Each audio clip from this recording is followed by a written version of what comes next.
Do do do do do. It's the SideQuest, your beautiful, wonderful, amazing weekly journey into the wide world of video games. I'm Dolly Domofsky, and I am your host for this week because looks like there's nobody else here, unfortunately. But we'll still have a good time. We'll enjoy it, man. I'm still recovering. Um, I was in Japan last week, and so I came back on Friday after like 20 plus hours of flying and all that good stuff. And so I told the team, I'm like, you know what? Do you guys want to skip Friday and then we'll we'll record on Sunday? Yeah, that sounds great. It's so cool. All right, that sounds great. All right, awesome, perfect. We'll do Sunday. Where are they? They ain't here. They ain't here. Goes to show you who's the dedicated one. And just kidding. And the very tired one. Yeah, so I'm super tired. Those long flights are very long, very long indeed. But it's always a pleasure to head out to Japan and places as such, especially because they're work mandated. That's the whole reason I had to go there. Um, but I enjoyed my time there. The cool thing about Japan, so I went on. Let me rephrase it. Rewind it. I went Saturday last week, the 15th. I got there Sunday night because the whole time difference thing, and then I left on Friday. So kind of a quick whirlwind trip, one might say, and you never get acclimatized to or acclimated, acclimated to that time change on that short period of time. You kind of need a week, it feels like it, or like 3 solid days to catch up. Usually when you're flying the other way, like flying back here east, you have to you kind of crash that night. Just or try to stay up as late as you can and then go to sleep. That way you can catch up. It's not the same over there. I was fighting the hours of difference and all that, and the flight wasn't wonderful, but only because it was long. And you're just kind of trapped in a seat for 12, 13 hours plus each way. However, I will say kudos to HBO for having Curb Your Enthusiasm available to watch on those flights, because holy cow, that was there were a lot of episodes that I haven't seen, and they just happened to have that whole season, which was like, I think 2 or 3 seasons back. I just freaking laughed the entire flight. I think the dude sitting next to me, definitely on the flight back, dude sitting next to me was getting mighty annoyed at me constantly laughing. But I didn't get as much gaming in as I wanted to. By the way, this is where I went. Can you tell I'm a tourist? Totally a tourist. Didn't get as much gaming in as I wanted to. I had packed my Switch with me, thinking, all right, I'm finally going to take out enough of Zelda so that I can complete it. That was the goal. I want to complete Zelda, and I wanted to complete Zelda before like Pikmin 4 came out, at least to put a stake in the ground, because then I know Pikmin has a much clearer end game, which means I would actually put aside Pikmin and play Final Fantasy 16. I thought maybe I can hop into FF16 afterwards, but I didn't get a chance to play as much. I probably only put like 5 or 6 hours in during the week, because you're at meetings the whole time and trying to get a bunch of stuff done. And we were working late, working until like, 8, 9 o'clock there with our customers and stuff and at our office. And then I'd get back to the hotel and I'd call into morning meetings here in the US. And that would last sometimes till midnight. So a little tired from that. And then you wake up and you start the process over again. You don't really get a chance to game in that span. So I could sneak in an hour here and there, but really the majority was during the flight. I put some hours into the flight, but yeah, I think maybe only 6, 7, 8 hours total that whole week, which is a bummer. Like I said, I really wanted more time to Zelda and to get through a bunch. But hop back in. I probably put more in yesterday and today playing Zelda than I did while I was in Japan for those 5, 6, 7 days. I'm getting close. I keep getting sidetracked because it's such a huge game. It's my favorite game of all time. It has eclipsed Breath of the Wild, which narrowly eclipsed Link to the Past. Link to the Past was that sentimental choice.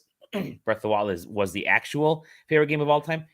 Tears of the Kingdom has surpassed Breath of the Wild because there's just so much to do, so many people to help, and that's actually a point that I wanted to get to. I'm gonna get in the news. There's only a little bit of news. Get in the news in a second, but I did want to talk Zelda because the reason I love the game so much is and this wasn't in previous Zelda games, definitely not in Breath of the Wild.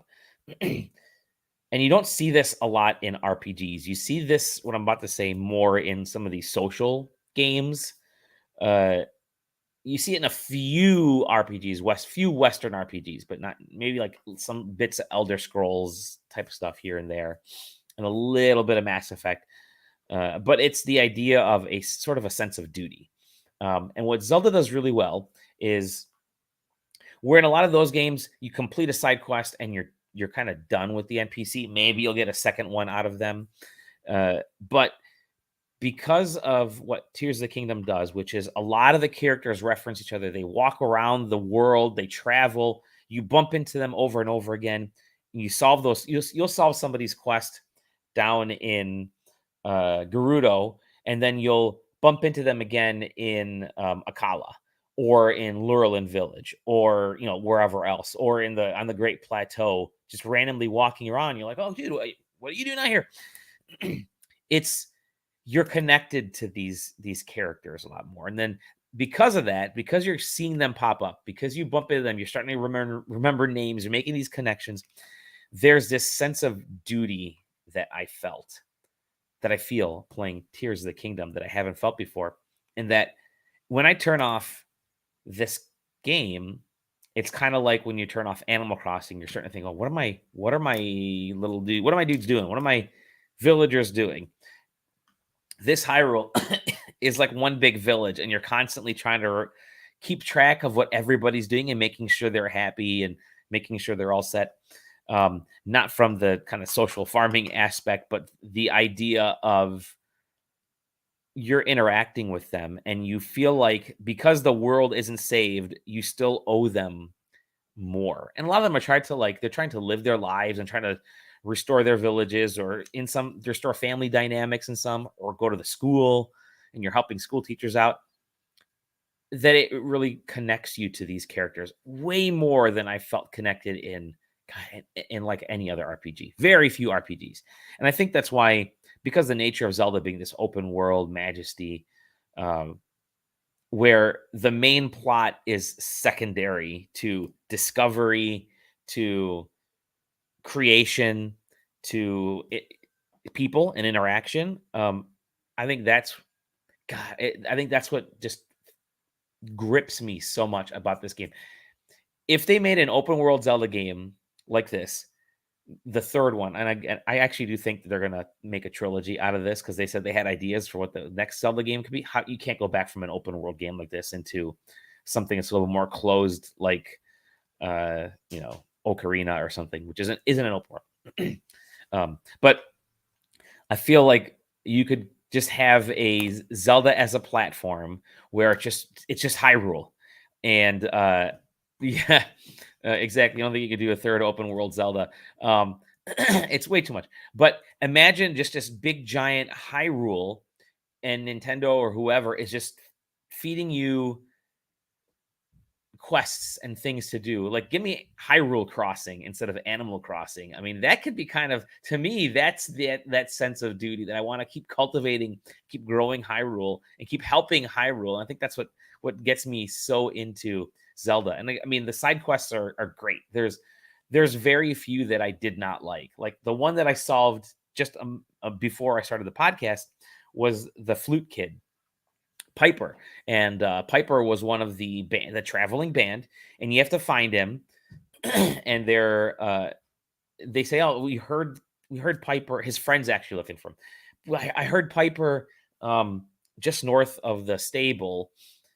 I heard music playing, but I really want. I'm worried about Piper, but I've heard people have said they've heard music playing just north of the stable. So I go to the stable, and I went to the wrong forest. I went all the way out there and just randomly collected stuff, and then I finally scaled back. I'm like, okay, let me find out where this person actually is.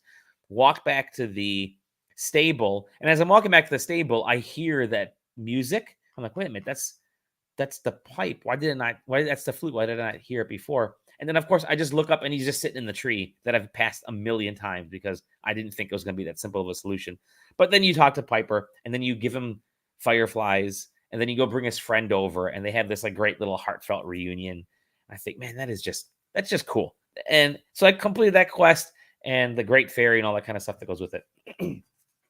And it's those types of things that I freaking love. I would love maybe the third part of this trilogy, or maybe a whole separate Animal Crossing style game of Zelda where you're just helping Hyrule. Could be kind of fun. I think there could be kind of that. Man, that could be cool. Yeah. Anyway, Zelda. I'm gonna freaking finish it so I can get into. I have Pikmin 4 sitting over here. I played through the demo. I really enjoyed that wordy demo. And I got Final Fantasy 16. I'm gonna pick up Final Fantasy 16. I'm just waiting for it to drop on sale. Surprised it hasn't gone on sale. Usually, video games will go on sale within the first couple of weeks. FF16. It's been a month and still hasn't seen any sale price. I thought we were gonna see something for Prime Day, but we didn't. Anyways, that I've been playing in Japan, and then I did spend some time hunting around for stuff. Mostly just see if there's any like cool geeky things around, and a couple things that I found really interesting. At least the town that I was in, which is Toyota City, right near Nagoya. For anybody that knows Japan, or wants to know Japan, look for Nagoya on a map, and then Aichi, Toyota City is like nearby. Anyways, I was looking for classic games, and there was a classic game store, but it was like a mile away, and we were tipping 100 degrees in the city at that time, which was record setting. They hadn't had that temperature in the middle of July. It's warm in the middle of July, but not at that temperature in this city because it's right next to the water, yada yada. And so blazing hot, and I wasn't gonna walk a mile in 100-degree heat just to freaking after work or during lunch and just get completely drenched in sweat and the humidity just so I could get some gaming stuff. So I didn't have a rental car or anything like that, and I didn't want to bother my coworkers there to drive me around and at lunchtime. So needless to say, I didn't get do too much. I did do one thing though, which was I got Amiibo. Let me show you. I got the Pyra and the Mithra Amiibo.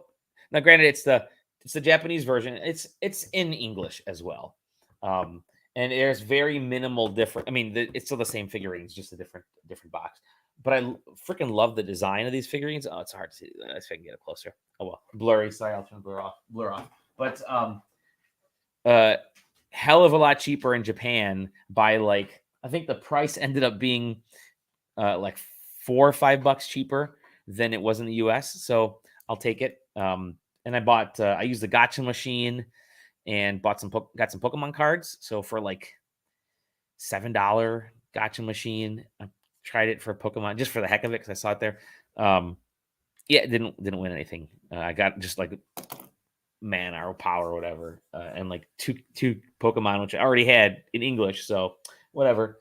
And then what else did I do? I got JJ something, and I was going to show him on here, but he's not here, and so I'll have to send it to JJ next time. But I will say one thing: everybody in Japan was super nice. Maybe going back in September again, so we'll see. And gonna get those sky miles for Delta, get the air mileage. But and maybe I'll get a chance to spend some more time out of the office then and go check out some other stuff. I did eat a hell of a lot of good food. I was joking. We had friends over today, and I was telling them how while I was in Japan, They eat giant ass portions, by the way. Like they put our portions to shame. Granted, it's all fresh food. It's all well cooked food. It's all like there are minimal preservatives and stuff in the foods they use. It's way more natural, which means you don't feel like crap. If you're full over there, if I'm full here, I'm just like, "Ugh, man, oh, the big ass bowl of pasta. Ugh." But over there, it's like, okay, I ate a lot of pasta and I'm full, but I can still walk. I don't know. It was really weird. A lot of rice, obviously, was because it's a big part of the food that I was eating, which was a hell of a lot of sushi and hell of a lot of ramen. Uh, so good. Did not, even though I got full, did not feel like crap. Come back to the U.S. Very first thing we did was go to a Coney Island. Had a small little like pita wrap at a Coney Island and and some fries, and I felt like garbage afterwards. Just goes to show you like the different types of processing and foods around the world that leaves your tummy feeling different. So, if anything, it's going to make me try to use less preservatives in the food that I cook. You got it, Andrew. Yeah, it's a honey, man. For sure. I had the honey. Yes, the honey special at National Coney Island. Yes, honeys are legendary. If you're in the Michigan area, especially Metro Detroit area, go to any Coney Island, any place that's labeled a Coney Island, and get a honey, Hanni. They're basically like a chicken finger pita wrap, and it's with mayo and like cheese. It's just so good. It's so good. It's a staple. It's like the best after bar food is really what it was. You'd go there at bars would close at 2:00 and you'd show up at like 2:45 and you'd hang out till 4:00 eating honeys. You'd have like 2 or 3 of them. That was the magical days 20 years ago, maybe more. Anywho, all right, Japan. Japan was great. Hopefully to get to go again. Touch on a little bit of new. Yeah, I haven't been playing anything besides it. Oh, I have been playing. We joked about it a few weeks back, but I've been playing Tents and Trees, which is just such a solid game. Pick up Tents and Trees. It's free to play on your phones. It's kind of like Picross. I'm a big Picross fan. I think everyone on SideQuesting is. Tents and Trees is like a little bit more visual Picross. Super easy to play, and it's just a great, a fun experience. I will say I did started trying Pokemon Sleep, and yeah, it's a snoozer of, I mean, it's boring. It's really all I got to say. It measures your sleep. Put it on your bedstand. They want you to put your phone next to your head, which is, I move around too much. I'm going to knock my phone off. So I've been putting it on the bedstand, but sleep tracker, I guess, but Pokemonified. That's it. That's all I'm going to say. Anywho, a little bit of news. Obviously the Xbox stuff we've been talking about that for too long. But one thing that was interesting was that Sony finally gave in.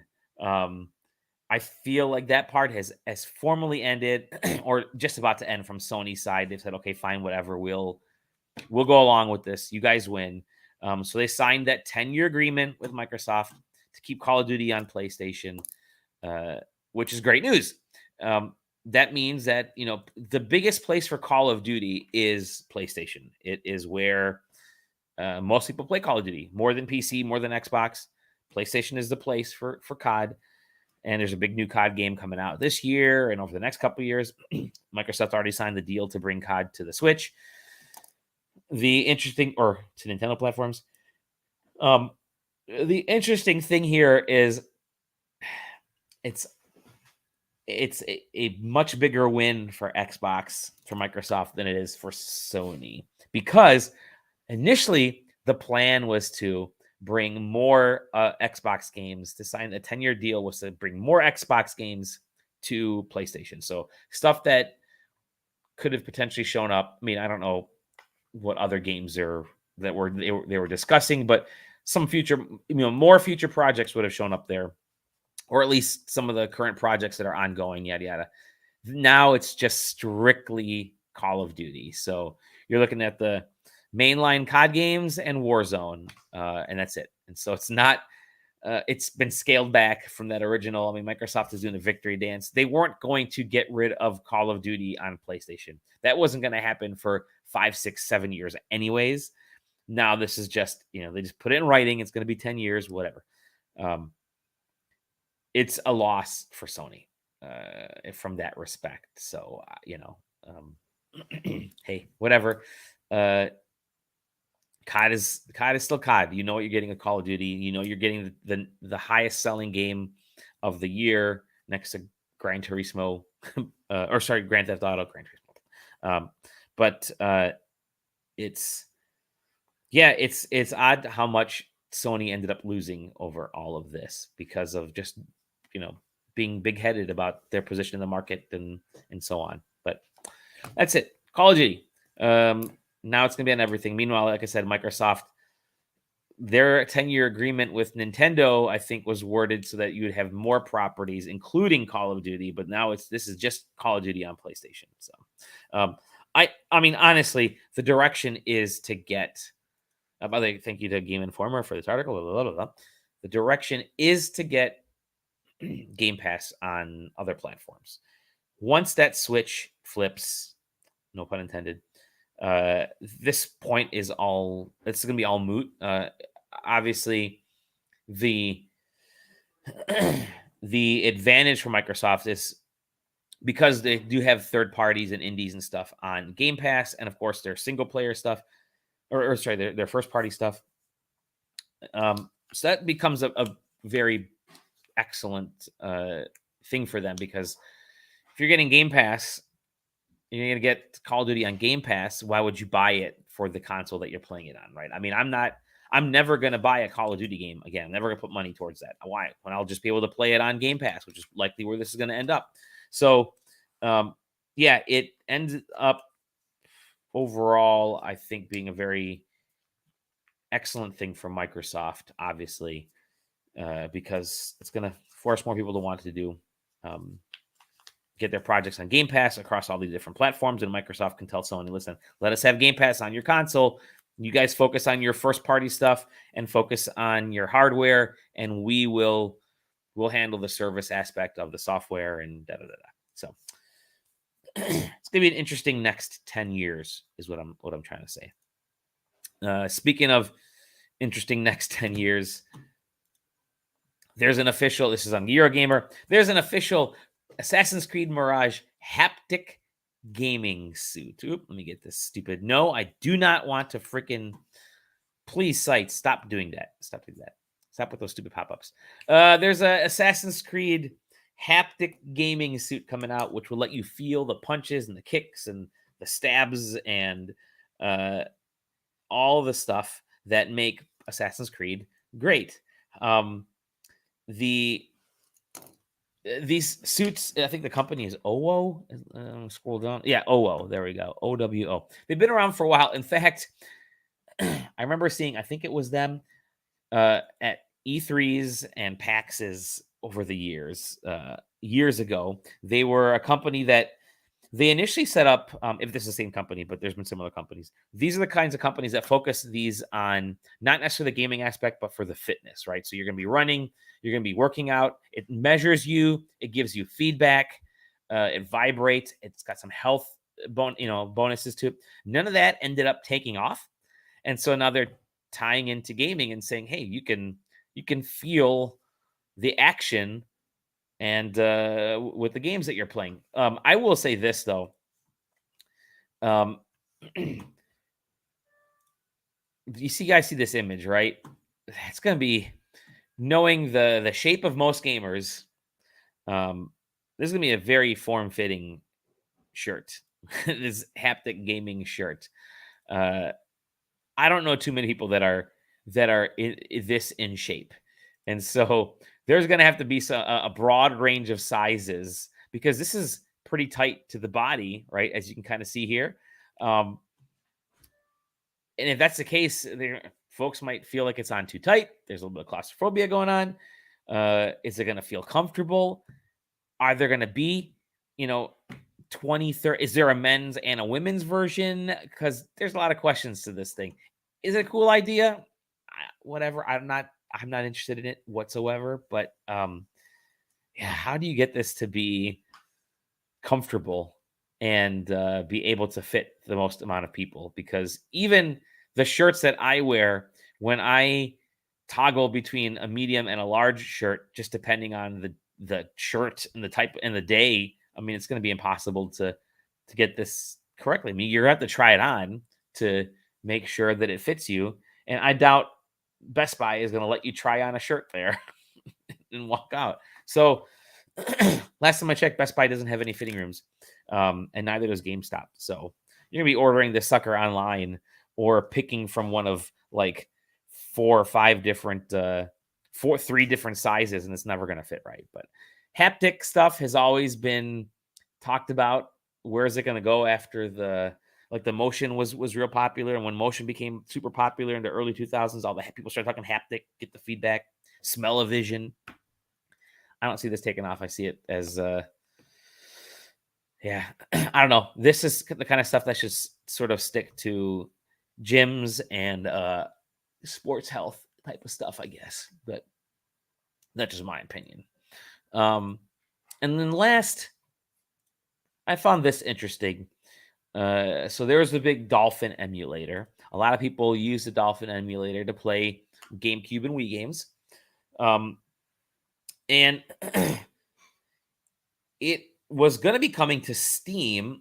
They were all excited for it to come to Steam. And then Valve finally said, actually, you know what? We're not going to let you put it on Steam. Now, people have used Dolphin to get some really great looking visuals out of Wii and GameCube games, surprisingly, though, because it up-reses really nicely and it uses some good techniques and all that kind of stuff to get really nice, really crisp visuals and textures on there.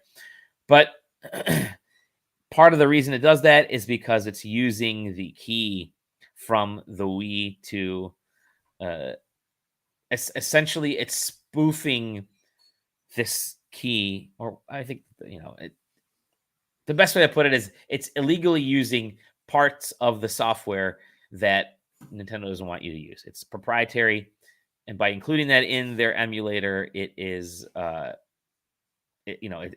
the illegal aspect. Now, if you can create your own system to do it where you're not actually taking active code or aspects of code, then you're going to be typically okay, because there are plenty of emulators on Steam. I've been using it on my Steam Deck to play some games like RetroArch and that kind of stuff. But Dolphin is actively using stuff. So you can kind of see it here. So it's, let's see here. It uses the Wii common key, which is the crypto key that decrypts the Wii games. So sucks for the folks that wanted to get it on Steam. At the same time, don't use that. Don't use the actual key, the actual illegal aspect. They're, that's where they got it. That's where the DMCA takedown notices start. That's where the lawyers start getting involved, and because unless you're sharing ROMs, you're typically okay to play stuff if you own a copy of the game. But a lot of people don't.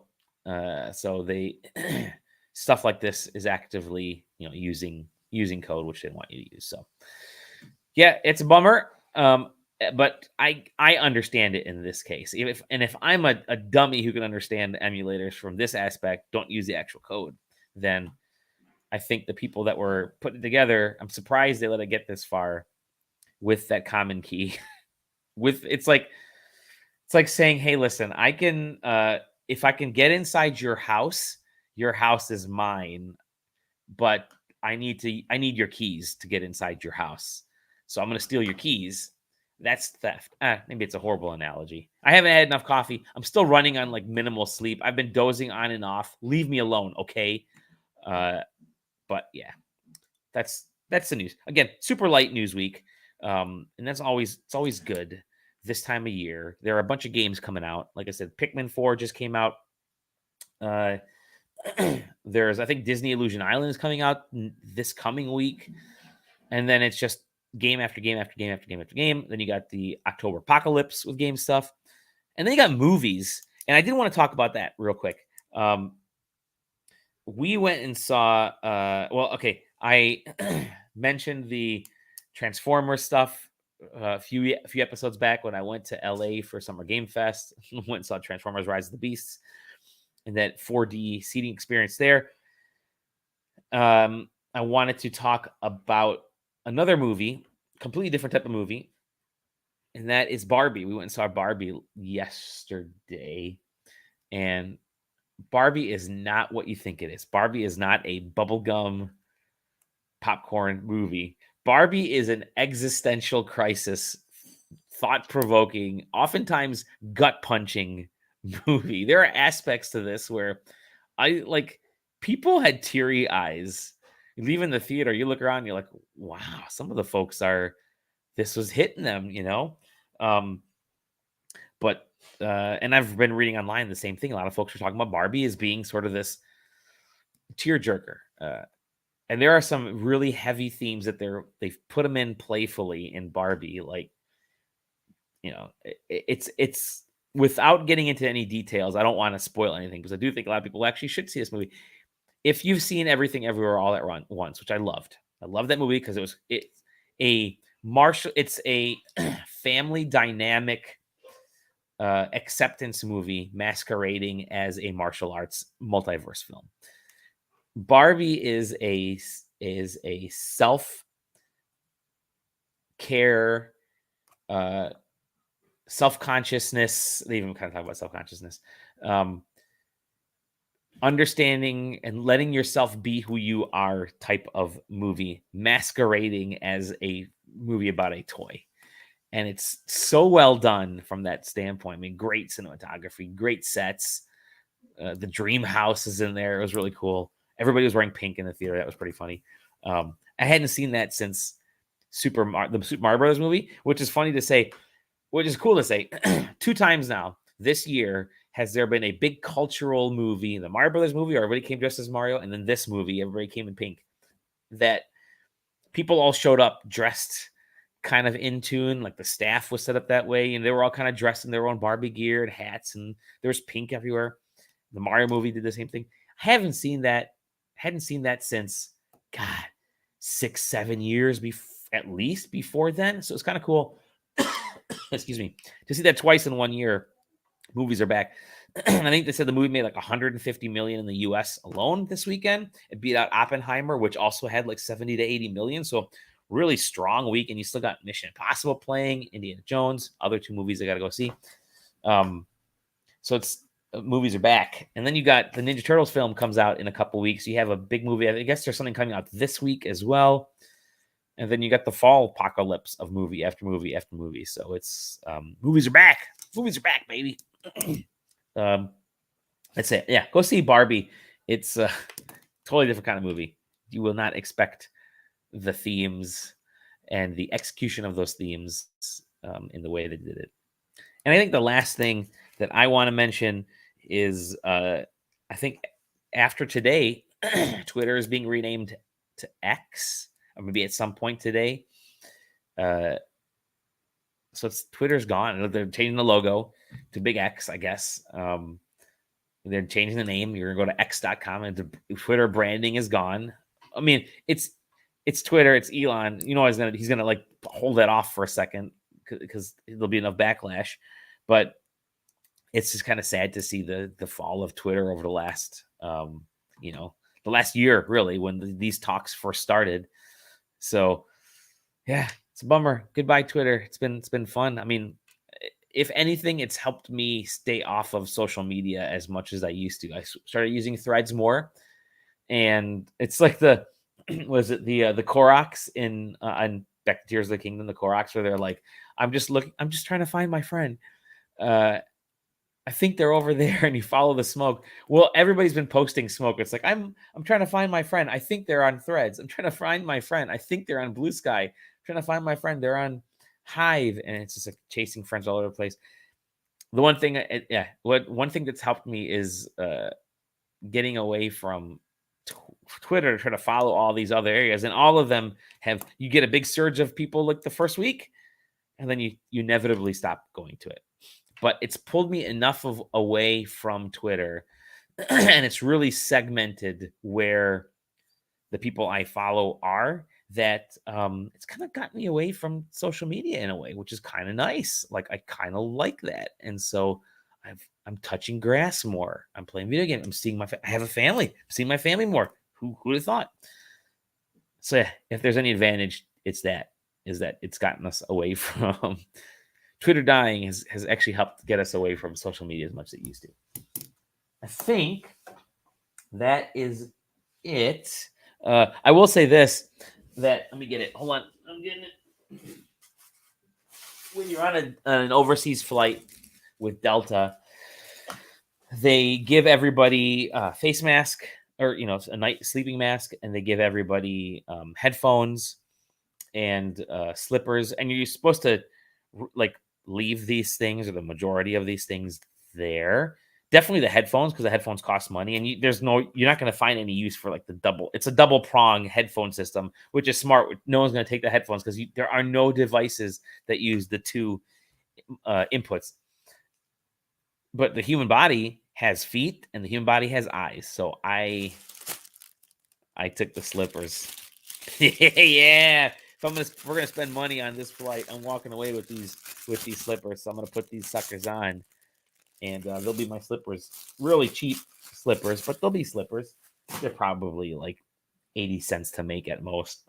The money that Delta and these airlines make on flights, I'm sure they can not miss it. So what had happened was they gave me two pairs of slippers by accident, and so I'm keeping one. They're not going to notice it. They're going to think, oh, there's one pair left, so he must have not used it. Guess what, Delta? Your boy got your slippers. And guess what? You can find us at sidequesting.com. SideQuesting TV on YouTube and Twitch. Go to sidequesting.com. Go to the Discord there. It's a blast.